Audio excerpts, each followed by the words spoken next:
बाबा के दुवरिया सो परिया के पेड़वा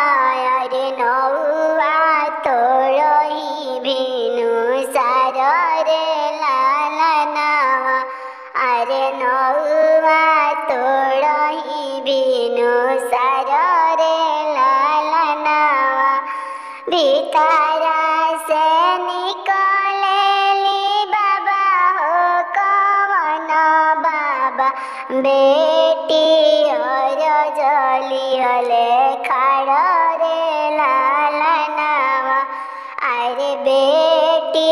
और जली हले खाड़ रे लालनावा बर खोजे चलेनी बेटी के पापा अरे बेटी और झली हले खाड़ रे लालनावा अरे बेटी और झली हले खाड़ रे लालनावा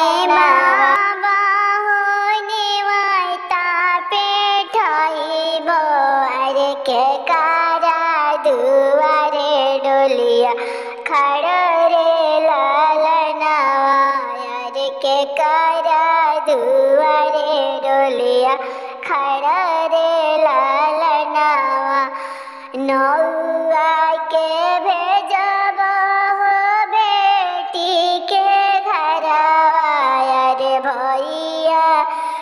डोलिया लिहल